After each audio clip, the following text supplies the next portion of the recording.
கர்த்தராகிய இயேசு கிறிஸ்துவின் இனிய நாமத்தினாலே மீண்டும் உங்களை சந்திப்பதிலே நான் மகிழ்ச்சி அடைகிறேன்.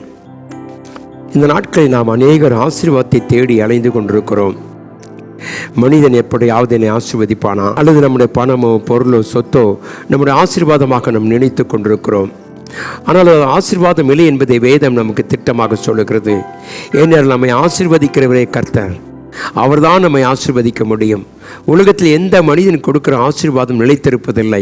ஆனால் தேவன் கொடுக்கிற ஆசீர்வாதம் நம்ம மகிமையாக இருக்கும் என்று கர்த்தர் சொல்லுகிறதை குறித்து வாசிக்கலாம். தேவனுடைய பிள்ளையை இந்த காலவெளியிலே நம்மை ஆசீர்வதிக்கும் தேவன் என்ற தலைப்பிலே நாம் இதை பார்க்கிறோம். சிந்தித்து பாருங்கள். 1 சாமுவேல் புஸ்தகம் 26ஆம் அதிகாரம் 25வது வசனத்தை வாசித்தோமானால், அப்பொழுது சவுல் தாவீதை நோக்கி, என் குமாரனாகிய தாவீதே, நீ ஆசீர்வதிக்கப்பட்டவன், நீ பெரிய காரியங்களை செய்வாய், மென்மேலும் பலப்படுவாய் என்றான். சவுலுக்கும் தாவீதுக்கும் இருக்கிறதான ஒரு உரையாடலை குறித்து நாம் இங்கு வாசிக்கிறோம். சவுல் தாவீதை பார்த்து சொல்லுகிறான். தேவனுடைய பிள்ளை யார்? சவுல் தாவீதுக்கு எதிரியாக இருந்தவன், நெருங்கிய உறவினனாக அவன் மாமாவாக காணப்பட்ட சவுல் சொல்லுகிறான். தாவீதை அழிப்பதற்காக இந்த சவுல் பல முறை முயற்சி செய்தும் கர்த்தர் தாவீதை அவன் கையில் ஒப்புக் கொடுக்கவில்லை. என கண்பான தெய்வ பிள்ளை, இந்த காலை வேளையிலே நீ சிந்தித்துக்கொள். உன் சத்துரு கூட உன்னை ஆசீர்வதிக்கும்படியாக தேவனுடைய வழிகளை மாற்றி கொடுப்பார் என்று நாம் அறிந்து கொள்ள வேண்டும். சவுல் தாவீதை தேடிக்கொண்டே இருக்கிறான். பல இடங்களிலே பல காரியங்களிலே அவன் இருப்பதை குறித்து நாம் பார்க்கிறோம். மலைகளிலும் மேடுகளிலும் அவன் தன் வாழ்க்கையை தஞ்சமடைய மாத்திரமே சார்ந்திருந்தான். என கண்பான தேவ பிள்ளை, இந்த கால வேளையிலே சத்துருவாகிய சவுல் சொல்லுகிறான், தாவீதே, நீ ஆசீர்வதிக்கப்பட்டவன், தேவனால் கனப்படுத்தப்பட்டவன், தேவனை உயர்த்த வல்லவராக இருக்கிறார். அருமையான தேவ பிள்ளையை, சவுல் இந்த ஒரு சூழ்நிலையிலே தாவீதின் கையிலே அவன் சிக்கின பொழுது தாவீது சொல்கிறான், ஆசீர்வதிக்கப்பட்டவன், அபிஷேகப்பட்டவன் மேல் என் கையை நீட்டுவது என்று சொன்னான். என கண்பான தேவ ஜனமே, தாவீது ஆசீர்வதிக்கப்படுவதற்கு காரணமே அவன் கர்த்தருடைய பிள்ளைகளை அவன் கனப்படுத்தினான். தேவனுடைய ராஜாவாக இருந்த பொழுதும் கூட சவுல் தாவீதுக்கு எதிரியாக இருந்த பொழுதும் கூட சவுல் தாவீது அந்த காரியத்தை செய்யவில்லை.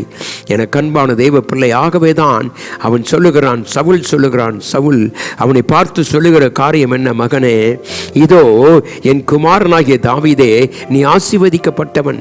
சத்துருவின் வாயிலிருந்து இப்படிப்பட்ட ஆசீர்வாதமான வார்த்தைகள் வர வேண்டுமானால் தேவன் நம்மை ஆசீர்வதித்து நம்மை கனப்படுத்த வேண்டும். இந்த உலகத்திலே தேவனுடைய பிள்ளையே, ஆசீர்வாதம் என்பது நாம் சம்பாதிக்கிற ஒரு பொருள் அல்ல, அது தேவன் கொடுப்பது. நாம் இந்த நாட்களிலே அந்த உறுதியோடு இருக்க வேண்டும். தாவீதை கர்த்தர் ஏன் ஆசீர்வதித்தார்? எதற்காக கர்த்தர் அவனை ஆசீர்வதித்தார் என்று நாம் பார்ப்போமானால், முதலாவது கர்த்தர் சொல்லுகிறார். அப்போஸ்தலரின் புஸ்தகம் 13ஆம் அதிகாரம் 22வது வசனத்தை நாம் வாசிக்கும் பொழுது, அவர் அவனை தள்ளி தாவீதை அவனுக்கு ராஜாவாக ஏற்படுத்தி, ஈசாயின் குமாரனாகிய தாவீதை என் இருதயத்துக்கு ஏற்றவனாக கண்டேன் என்று சொன்னார்.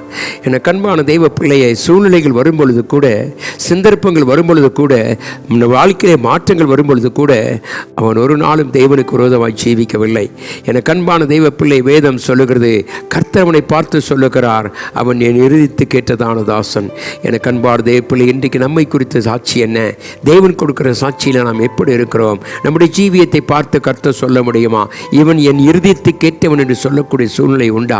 இந்த காலையில் சிந்திப்போம். கர்த்தாவே, உம்மிடத்திலிருந்து நாங்கள் சாட்சி பெறும்படியாக, உண்மையே நாங்கள் திருப்திப்படுத்த, உண்மை மேல் பிரியமாயிருக்க எங்களுக்கு உதவி செய்யும். இந்த உலகத்தில் ஆயிரமான காரியங்கள் இருந்தாலும் தேவனுடைய சாட்சி தான் நமக்கு மேன்மையான சாட்சியாக இருக்கிறது. ஆகவே கர்த்தர் சொன்னார், அவன் என் இருதயத்துக்கு ஏற்றவன். என் இருதயத்துக்கு ஏற்றதான ஒரு வார்த்தையை கர்த்தர் சொல்லுவாரானால், நாம் அவரை திருப்திப்படுத்தி, அவரை மகிமைப்படுத்தி, அவரே ஆண்டவர் என்று நாம் சொல்லும் பொழுது நிச்சயமாகவே கர்த்தர் கிரியை செய்கிறார். அப்படிப்பட்ட ஒரு நல்ல வாழ்க்கை வாழ இந்த நாட்களில் கர்த்தர் நமக்கு உதவி செய்வாராக.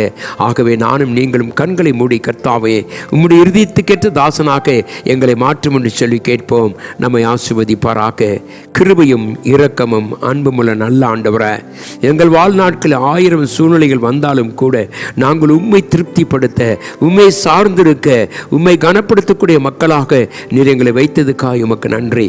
ஆசீர்வதி ஆசீர்வதிங்க ராஜா. இந்த காலை வேளையில நாங்கள் எங்களை முற்றிலுமாய் தாழ்த்துகிறோம். ஒரு புதிய அபிஷேகத்தை எங்களுக்கு தாரும். தேவ கிருபை, தேவ ஆசீர்வாதம் எங்களோடு கூட இருக்கும்படியே ஜெபிக்கிறேன். தொடர்ந்து கர்த்தாவே இந்த அதிகாலை வேளையில இதை நாங்கள் கேட்கும் பொழுது எங்களுடைய மனம் உண்மையை நேசிக்க எங்களுக்கு உதவி செய்வீராக. அப்படிப்பட்ட ஒரு நல்ல அனுபவத்தை எங்களுக்கு தரும்படியாய் இயேசு கிறிஸ்துவின் மாறாத இன்ப நாமத்திலே ஜெபிக்கிறோம் எங்கள் அன்பின் நல்ல பிதாவே. ஆமென். தேவன் தாமே நம் அனைவரையும் ஆசீர்வதிப்பாராக. ஆமென்.